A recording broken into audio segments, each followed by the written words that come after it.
So here's the baby stay. Whoa. Feel that? Oh, that sucker's heavy, man. That ain't no hollow lead pencil. No, it's it's serious. Wow. Whoa. Awesome, man. Look at that thing. Woo. That sucker's heavy.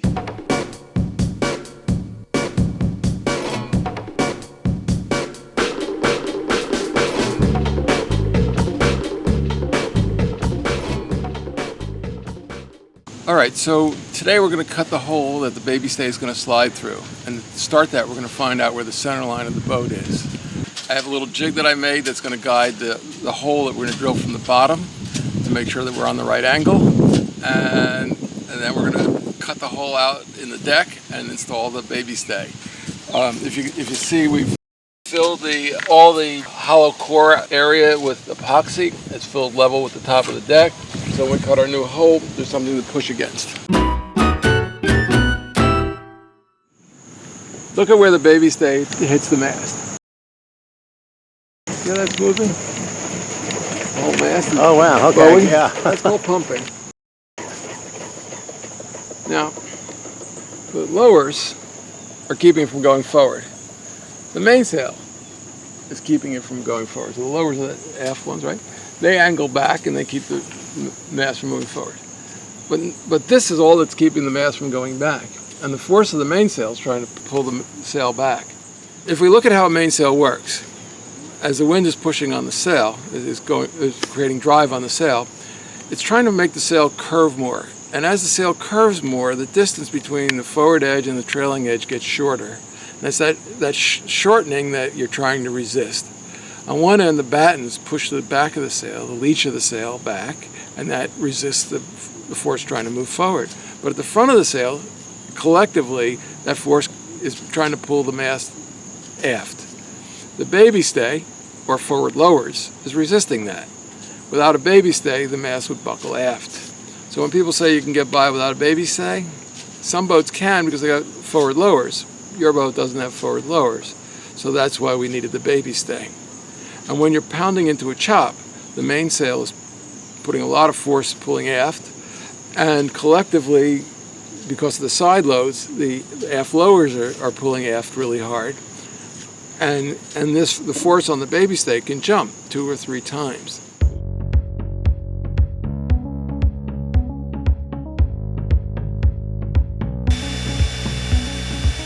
So we drilled a hole to make sure our angle was right. We confirmed that the angle is right and that we're going to come up in the right place. Then we use that as a guide to drill another hole that's actually going to be the center hole, the guide hole for what we're going to put in for the baby stay. Right, this was the guide that you made. Right. Okay. So that gave us the angle. Right. Which you can see it's just, we hit it right smack dab on, even though I eyeballed it. Okay. But now for the really scary part. We're going to drill a really big hole, and that's going to be the center of where the tang is, and then we'll use a saber saw to cut it out.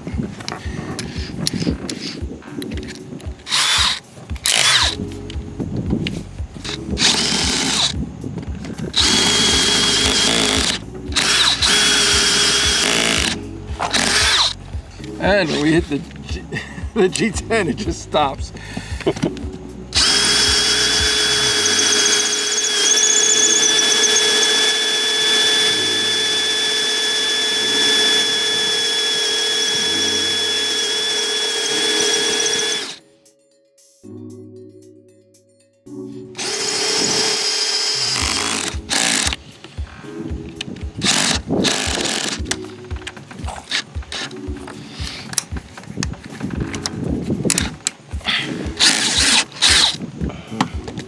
Then there's always that problem.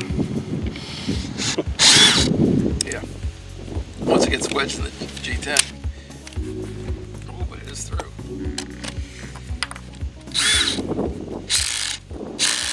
Okay.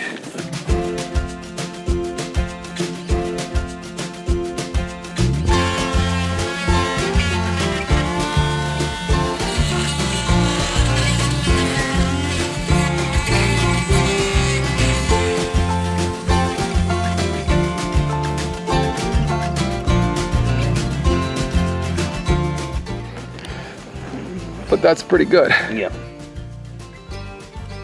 So right now we're hitting on the welds, which I'll take the sander and sand that little edge into a little, but that's looking pretty darn good.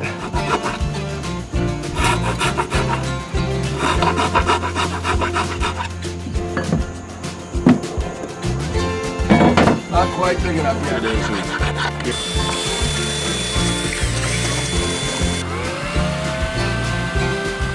At this point, we're cutting the hole so that the tang has a place to come up through the deck. In fact, we basically have it cut. But I'm trying to keep the edges square. So I cut slightly smaller than we need, and I'm taking a file and just smoothing them out so we have a hard bearing surface along that edge. So when this tries to pull back in, it's sitting flat against an edge. This edge I've kept loose so we have room for waterproofing. Now if you give me a second, I'm going to slide down there and put that thing in and we'll see what it looks like. Maybe we did. Yeah, I get enough of an angle out of that.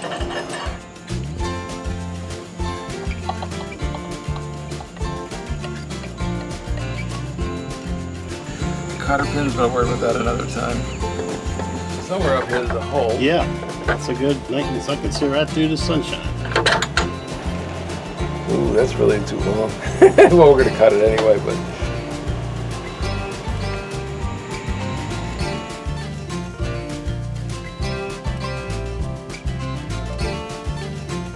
To get my mallet.